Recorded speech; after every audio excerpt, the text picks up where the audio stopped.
Cus D'Amato was the Obi-Wan Kenobi of boxing. His revolutionary peekaboo style and philosophy helped create some of the greatest boxers of all time, including Jose Torres, Floyd Patterson, and Iron Mike Tyson. Jose Torres was a whirlwind, a completely destructive force at the light heavyweight division during the 1960s. Under the tutelage of Cus D'Amato, he would gain the light heavyweight championship. I'm not a creator. What I do is discover and uncover. See, my job is take the spark and fan it. When it starts to become a little flame, I feed it. And I feed the fire until it becomes a roaring blaze. And then when it becomes a roaring blaze, I pour huge logs on. The physical part of boxing is so minor that most people would never believe it or accept it. Because in my opinion, the mind and emotions are about 75% of boxing. It is the mark of a great fighter when he has character plus skill. Because a fighter with character and skill will often rise and beat a better fighter because of this. Character is that quality upon which you can depend under pressure and other conditions. Character makes the fighter predictable. Character helps him win. You know, I have a different method than most people. See, I don't try to teach immediately. I try to talk to them, make them receptive to what I'm going to say, because unless I have their attention, my words will bounce off them like water off a window pane. So I had to first talk and talk and talk and get friendly and try to get his confidence. And in time, I felt that whatever I would say would have more effect. And of course, always aided by his great interest in boxing, because when a person is interested in something, they're willing to tolerate, you know, any kind of problems that may come up, obstacles. Trying to find out what kind of a person he is. And I know that a person, I have the for example, power to we do are it. today a sum total of what we've been. Every act and every deed we've had makes us what we are.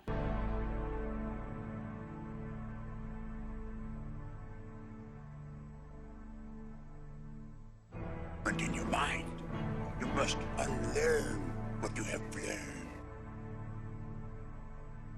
In this case and other cases, what I do is talk and try to find out how many layers I have to peel off of experiences that detrimental and otherwise, till I get down to the man himself, and then expose that so not only I see, but he can see. And when that happens, the progress begins from that point on, more rapid. When an intimidator fails to intimidate, he becomes intimidated. An intimidator seeks to reverse the power of fear in his opponent. Fear is nothing more than a fuel that must be consumed by the winner. Fear is a good thing for any competitor to have. It must be aimed at his opponent.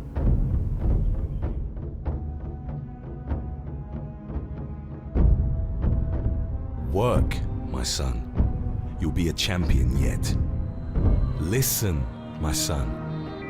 You'll be a champion yet. Will you live like a Spartan and always train? Will you tame your passions for self and the game? Will you obey the rules that you have set? Discipline, lad. You'll be a champion yet. It was here, in 1956, that Floyd Patterson, a pupil of Cus D'Amato, would become then the youngest heavyweight champion in the world.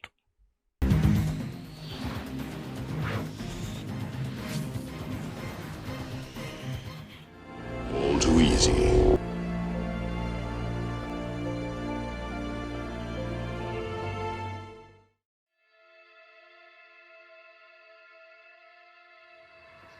Mostly it just changed my life because he helped me to deal with people. I know how to deal with people now. Before, I couldn't talk to people.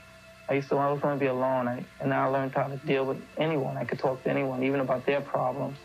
And it's like a father and son relationship. You know, even though he is my manager and trainer, sometimes I forget that because of the way we are.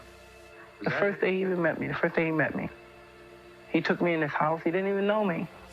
I can say honestly, I have a very deep affection for him. I do. To me, he's my boy. He's with me. I often say to him, you know, I owe you a lot, and he doesn't know what I mean, but I'm going to tell him now what I mean. If he weren't here, I probably wouldn't be alive today. The fact that he is here and doing what he's doing, and doing as well as he's doing, and improving as he has, gives me the motivation and interest to stay alive.